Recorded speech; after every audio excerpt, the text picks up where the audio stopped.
بسم اللہ الرحمن الرحیم۔ اردو کی چوتھی کتاب میں آج ایک نیا سبق پڑھنا سیکھیں گے، تو چلیے آج کا سبق شروع کرتے ہیں۔ کہ نمبر 18، بادشاہوں کے نام نامے۔ بادشاہوں کے نام نامے، نامے مطلب خط۔ اب اللہ کے رسول صلی اللہ علیہ وسلم نے بادشاہوں کو خط لکھا اور اس میں اسلام کی دعوت دی، تو یہ پورا کس طریقے سے واقعہ ہے اور کس بادشاہ کو کیا خط لکھا وہ اس میں پڑھنا سیکھیں گے۔ دیکھیے، بادشاہوں کے نام نامے۔ اسی سال کے اخیر پر آپ صلی اللہ علیہ وسلم نے روم، فارس، حبشہ، اسکندریہ، شام اور یمامہ کے بادشاہوں کے نام نامے روانہ کیے۔ اسی سال کے اخیر پر آپ صلی اللہ علیہ وسلم نے روم، فارس، حبشہ، اسکندریہ، شام اور یمامہ کے بادشاہوں کے نام نامے روانہ کیے۔ نامے روانہ کیے، نامے مطلب خط روانہ کیے، خط بھیجے، اور ان کو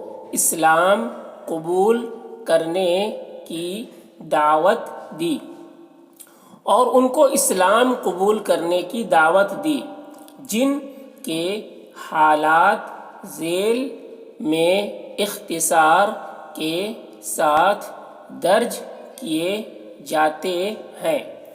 جن کے حالات ذیل میں، ذیل مطلب نیچے، جن کے حالات ذیل میں اختصار کے ساتھ، اختصار مطلب شارٹ، اختصار کے ساتھ درج کیے جاتے ہیں۔ درج مطلب لکھے جاتے ہیں، نوٹ کیے جاتے ہیں، درج کیے جاتے ہیں۔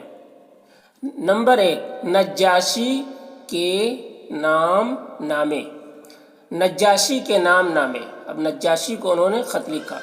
کیا خط لکھا؟ دیکھیے، اردو کی تیسری کتاب میں تم پڑھ چکے ہو۔ اردو کی تیسری کتاب میں تم پڑھ چکے ہو کہ حبشہ کا بادشاہ ہجرت سے پہلے ہی مسلمان ہو گیا تھا۔ اردو کی تیسری کتاب میں تم پڑھ چکے ہو کہ حبشہ کا بادشاہ ہجرت سے پہلے ہی مسلمان ہو گیا تھا۔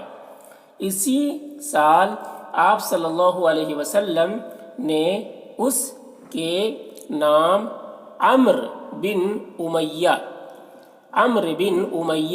رضی اللہ عنہ کے ہاتھ ایک نامہ بھیجا۔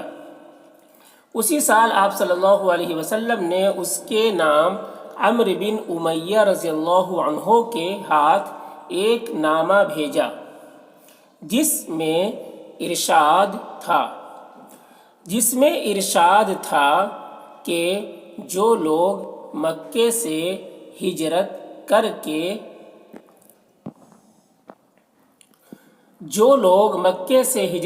کے حبشے میں چلے گئے ہیں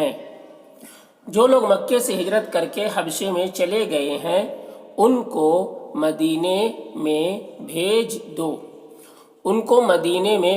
دو اور ام حبیبہ بنت ابو سفیان رضی اللہ عنہا